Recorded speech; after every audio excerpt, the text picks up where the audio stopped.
پڑھ دی جائے. 1400 برس کا نقشہ نگاہوں کے سامنے آ جاتا ہے. قرآن کی آیت بھی سامنے آ جاتی ہے, حدیث بھی سامنے آ جاتی ہے, اور مجلس میں ایک نور پیدا ہو جاتا ہے. میرے امام کے فیضان کا حال یہ ہے, ایک مصرے میں دل کی دنیا بدل جاتی ہے. جانتے ہو عزیزی عمران نے کیا پڑھا ہے؟ مطلع میں یہ کیا شک تھا, واللہ رضا واللہ, صرف ان کی رسائی ہے, صرف ان کی رسائی ہے. میں تھوڑا سا آپ کو اس کے متعلق بتاؤں. سبحان اللہ, سنتے ہیں کہ محشر میں صرف ان کی رسائی. لسن, یہ لفظ لسن اعلیٰ حضرت فرماتے ہیں کہ سنتے ہیں. تو خیال ہوا کہ شاید اس لفظ سے کسی کو یہ معلوم ہو کہ شاید کوئی ڈاؤٹ تو نہیں ہے اس میں. سنتے ہیں کہ محشر میں صرف ان کی رسائی ہے. اعلیٰ حضرت کو یہ بھی منظور نہیں کہ نعت میں کوئی ایسا لفظ لایا جائے جس میں کوئی ڈاؤٹ ہو. آپ نے پہلے مصرے میں یہ لکھا ہے کہ سنتے ہیں کہ محشر میں صرف ان کی رسائی ہے. جب ان کی رسائی ہے لو, جب تو بن آئی ہے, ہمارا سب کام ہو جائے گا. لیکن یہ سنتے ہیں کا لفظ, سنتے ہیں کہ یہ کام ہوا, سنتے فرماتے ہیں یہاں سننے کی بات نہیں, یہاں تو یقین ہے. تو یہ ایک لفظ سنتے ہیں کا جب آیا تھا, تو جب اخیر لفظ میں اخیر شعر لکھتے ہوئے اعلیٰ حضرت پہنچے تو کہتے ہیں کہ مطلع میں یہ کا شک تھا, واللہ رضا واللہ. اے سننے والے, تم یہ مت سمجھو کہ میں نے جو یہ سنتے ہیں کا لفظ لکھا ہے اس میں کوئی شک نہیں ہے. واللہ رضا واللہ, واللہ رضا واللہ, صرف ان کی رسائی ہے, صرف ان کی رسائی ہے. اپروچنگ پاور اللہ نے صرف محمد رسول اللہ کو دی ہے. اعلیٰ حضرت کا شعر پڑھنا اور اس کو سمجھنا میرے دوستو, دل کی دنیا بدل جاتی ہے. اور اعلیٰ حضرت ایک شعر پر ہی اگر تقریر آدمی شروع کر دے تو بس بنی کا اللہ. اس شعر میں بہت سی باتیں, اور اس شعر میں کیا, ہر شعر میں اعلیٰ حضرت نے بہت کچھ لکھا ہے.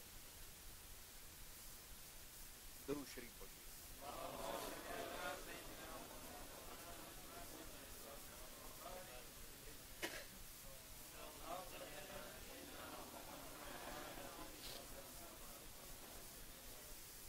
نحمده ونصلي على رسوله الكريم. أعوذ بالله من الشيطان الرجيم. بسم الله الرحمن الرحيم. إن الذين آمنوا وعملوا الصالحات سيجعل لهم الرحمن ودا. صدق الله مولانا العظيم وصدق رسوله النبي الكريم. ونحن على ذلك من الشاهدين والشاكرين والحمد لله رب العالمين. اس نعت میں شریعت کے مسائل بھی اعلیٰ حضرت نے حل کیے. یہ صرف ایک نعت کی بات کر رہا ہوں میں آپ سے. طریقت کے مسائل بھی حل کیے, حقیقت کے مسائل بھی حل کیے, اور معرفت کے مسائل بھی حل کیے. میں غلط کہہ گیا, میں کچھ نہیں کرتا میرے دوستو. جو کچھ ہوتا ہے یہ تو میرے آقا کی طرف سے ہوتا ہے. لاؤڈ اسپیکر نہیں بولتا, اسپیکر کوئی اور ہوتا ہے. لاؤڈ اسپیکر تو بیچ میں ایک آلہ ہے. ہم لوگ تو صرف لاؤڈ اسپیکر ہیں, ہم کیا بولیں گے, بولنے والا تو کوئی اور ہے. لاؤ بھائی وہ کیا نعت پڑی ہے. سبحان اللہ, سبحان اللہ. صرف میں آپ کو شریعت کے مسائل, حقیقت کے مسائل, طریقت کے مسائل, معرفت کے مسائل, اس ایک نعت میں کتنے مسائل اعلیٰ حضرت نے حل کیے ہیں اس کے میں آپ سے عرض کروں گا کہ امام احمد رضا قادری رحمۃ اللہ تعالی علیہ کو اے خدا توفیق دے ہماری قوم کو کہ وہ جانے کہ امام محمد رضا کون. اعلیٰ حضرت نے تو یہ لکھا ہے کہ وہ کیا جانے گا فضل مرتضی کو، وہ کیا جانے گا فضل مرتضی کو، وہ علی کی فضیلت کو، علی کے مقام کو رضی اللہ تعالیٰ عنہ کیا جانے گا. وہ کیا جانے گا فضل مرتضی کو جو تیرے فضل سے جاہل ہے یا غوث، جو تیرے فضل سے جاہل ہے یا غوث. اور ایک عجیب خوبصورت بات کہی اور بڑی پیاری بات کہی. کہتے ہیں کہ چشتی سہروردی نقش بندی. دیکھو کتنی پیاری بات کہی میرے دوستو. جو ولی قبل تھے یا بعد ہوئے یا ہوں گے، جو ولی قبل تھے، یہ طریقت کے مسائل ہیں. جو ولی قبل تھے یا بعد ہوئے یا ہوں گے، سب ادب رکھتے ہیں دل میں میرے آقا تیرا، سب ادب رکھتے ہیں دل میں میرے آقا. حضرت بابا فرید گنج شکر رحمت اللہ تعالی علیہ سے کسی نے پوچھا کہ حضور آپ یہ قدم رغبتی علی کل اولیاء اللہ کے متعلق کیا آپ کا؟ حضور غوث اعظم نے فرمایا کہ میرا قدم اولیاء کاملین کی گردن پر ہے، اس کے متعلق آپ کا کیا خیال ہے؟ اللہ اکبر.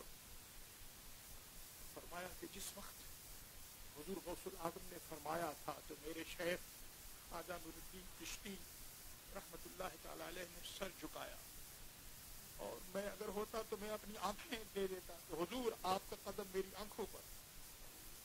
یہ چشتی سہروردی نقش بندی ہر ایک تیری طرف آئل ہے یا غوث.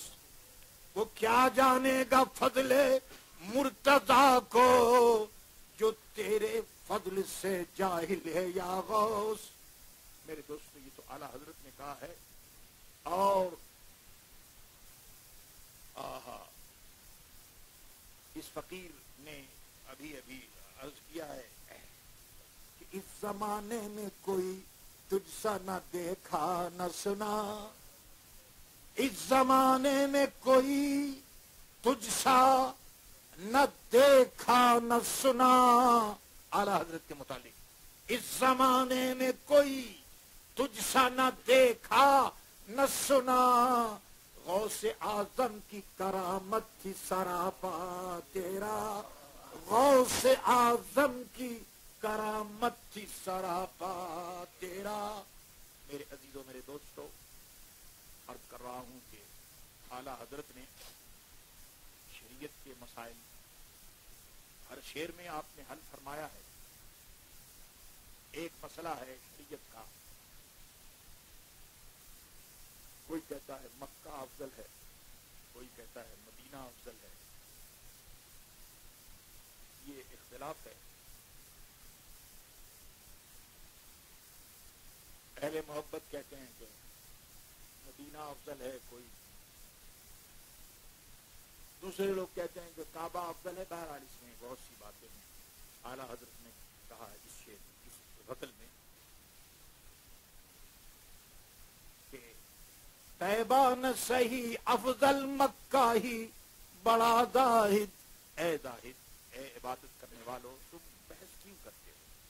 چلو ٹھیک ہے، تم کہتے ہو مکہ افضل ہے، چلو ہم مان لیتے ہیں مکہ ہی افضل ہے، چلو ٹھیک ہے. مدینہ طیبہ کی تم بات کرتے ہو، چلو مدینہ طیبہ کی بات ہم نہیں کرتے، لیکن اتنی بات یاد رکھو کہ ہم عشق کے بندے ہیں، کیوں بات بڑھائی ہے؟ ہم عشق کے بندے ہیں، کیوں بات بڑھائی ہے؟ کہتے ہیں کہ ہم عشق کے غلام ہیں اور بندے ہیں، اس لیے ہمارے سامنے بات کیوں بڑھاتے ہو؟ یہ تو میرے دوستو شعر کی بات ہوئی. اب میں آپ کو حقیقت کی بات میں عرض کروں کہ اختلاف اس میں ہے کہ مکہ شہر افضل ہے یا مدینہ. اختلاف اس میں ہے کہ وہ کعبہ افضل ہے یا مدینے مسجد نبی یہ سارے میں اختلاف ہے، لیکن اس میں کوئی اختلاف نہیں کہ جس جگہ اللہ کے آخری رسول حضرت محمد مصطفیٰ صلی اللہ تعالی علیہ وسلم جلوہ فرما ہے، جو میرے پیارے نبی کا مزار انور ہے، جس زمین پر محمد الرسول اللہ جلوہ فرما ہیں، وہ جگہ میرے دوستو صرف مسجد نبوی سے نہیں، صرف مکہ سے نہیں، صرف مدینے سے نہیں، صرف کعبہ سے نہیں، بلکہ عرش سے بھی افضل ہے۔ جس زمین پر محمد الرسول اللہ جلوہ آرا ہیں، وہ زمین اس سے بڑھ کر کوئی زمین افضل نہیں، اور اس کا سبب کیا ہے میں آپ کو بتاؤں۔ آپ جانتے ہیں کہ سیٹ پر اگر کوئی آدمی بیٹھ جائے، سیٹ پر بیٹھنے والے کے ویلوز کو دیکھا جاتا ہے کہ سیٹ پر بیٹھنے والا کون ہے۔ اگر سیٹ پر ایک کلرک بیٹھے گا تو وہ اس کلرک کی سیٹ کہلائے گی۔ اگر اس سیٹ پر میرے دوست کوئی ڈائریکٹر بیٹھے، سیٹ آف دی ڈائریکٹر کہلائے گی۔ اگر اس سیٹ پر میرے دوست پرائم منسٹر بیٹھ جائے، اس سیٹ پر اگر کنگ بیٹھ جائے، اصل میں سیٹ کی ویلو جو ہوتی ہے وہ بیٹھنے والے سے ہوتی ہے کہ بیٹھنے والا کون ہے۔ اس میں کوئی اختلاف نہیں کہ محمد الرسول اللہ خیر المرسلین ہے، افضل المرسلین ہے، سید المرسلین ہے، سالے رسولوں میں افضل ہیں۔ تو جس زمین پر حضور جلوہ آ رہا ہے وہ زمین بھی ساری زمین سے افضل ہے۔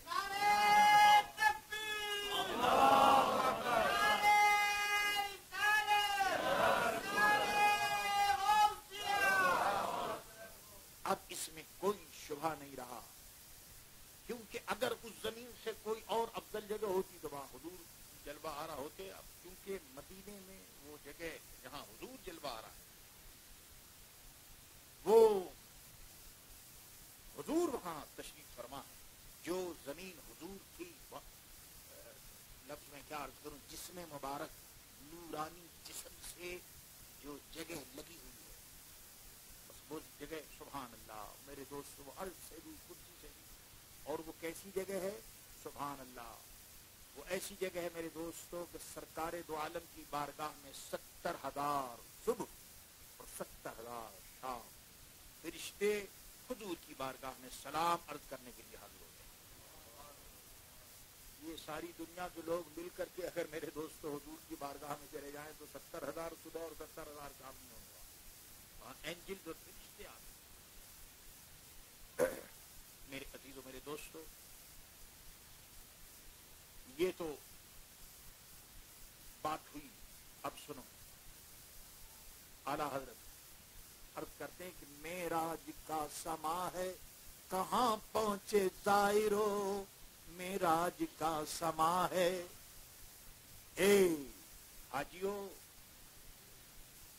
پہلے تو وہ انہوں نے کہہ دیا کہ حاجیو آؤ شہن شاہ کا روضہ دیکھو، سبحان اللہ۔ حاجیو آؤ شہنشاہ کا روضہ دیکھو، کعبہ تو دیکھ چکے کعبے کا کعبہ دیکھو، کعبہ تو دیکھ چکے کعبے کا کعبہ دیکھو۔ قیامت کے میدان میں کعبہ عرض کرے گا اے اللہ مجھے اجازت دے کہ میں محمد الرسول اللہ کی بارگاہ میں حاضر ہو جاؤں۔ کعبہ تو دیکھ چکے کعبے کا کعبہ دیکھو۔ یہ تو کعبے کی بات ہوئی۔ اور میرے دوستو کعبہ، بعض لوگ اس کو نہیں سمجھتے، کعبہ تو خیر کعبہ ہے اس میں کوئی شک نہیں، میرے پیارے نبی نے کعبے کو کعبہ بنایا، لیکن یاد رکھو ایک صحیح حدیث پیش کرتا ہوں، عبداللہ ابن عمر کی حدیث ہے رضی اللہ تعالیٰ عنہما، فرماتے ہیں کعبہ اس میں کوئی شک نہیں کہ تو کعبہ، تو تیرا مرتبہ بڑا مرتبہ ہے، تیری شان بڑی شان ہے، لیکن بندے مومن اے کعبہ، ایک اللہ کا بندہ جو مومن بندہ ہے، جو اللہ کا ولی ہے، جو مومن بندہ ہے اے کعبہ وہ تجھ سے بھی بڑا ہے، وہ تجھ سے بھی بڑا ہے، بندے مومن کی شان تجھ سے بھی بڑی ہے۔ کیوں؟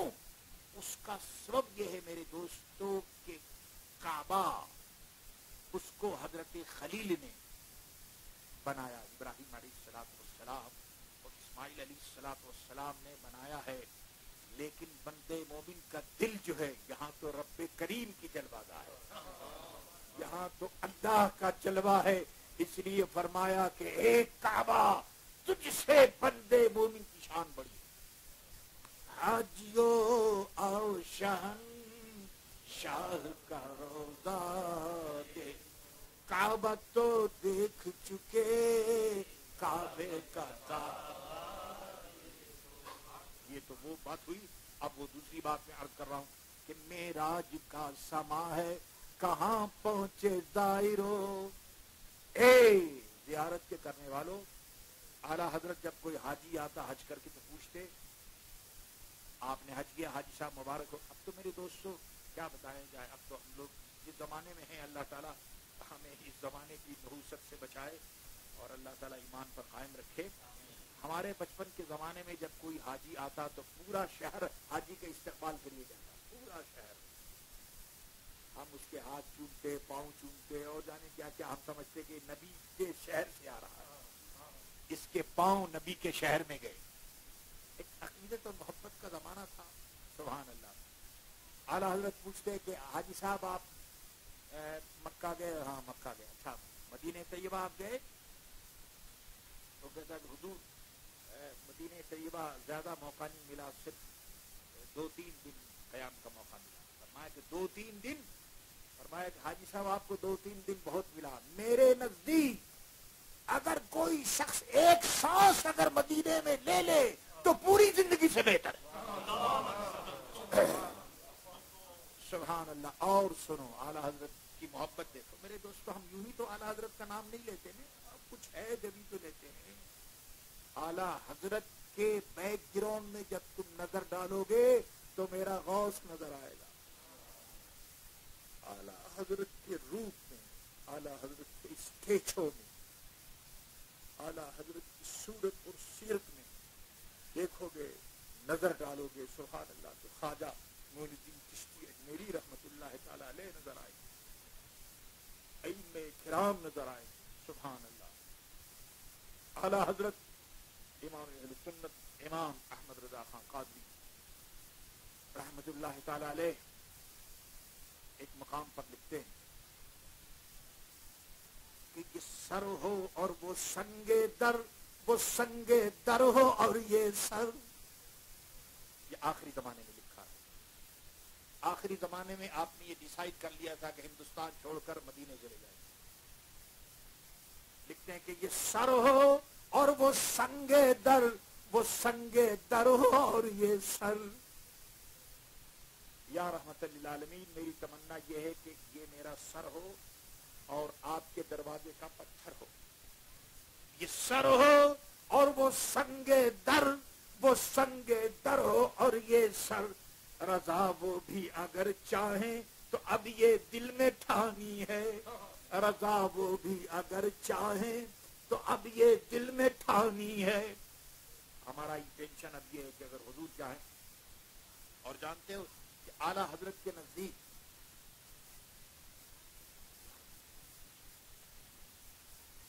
علماء کرام ارشاد فرماتے ہیں کہ مدینہ طیبہ میں قیام کرنا، مدینے میں رہنا، فرماتے ہیں کہ عام طور پر مدینے میں رہنا مکروہ ہے۔ اب آپ کو سن کر حیرت ہوگی کہ مدینے میں رہنا مکروہ ہے، یہ کیسے؟ ابھی سنیے میں بتاتا ہوں کیسے۔ فرماتے ہیں کہ مدینے میں وہ شخص رہ سکتا ہے کہ جس کے دل میں روزانہ حضور کی محبت زیادہ ہو، حضور کی ادب زیادہ ہو، حضور کا ادب روزانہ اگر زیادہ ہو تو وہ رہ سکتا ہے۔ لیکن اگر ایسا نہیں، جوش ایک ہفتے کے بعد میرے دوستوں ختم ہو جاتا ہے، پھر لوگ شاپنگ میں بزی ہو جاتے ہیں،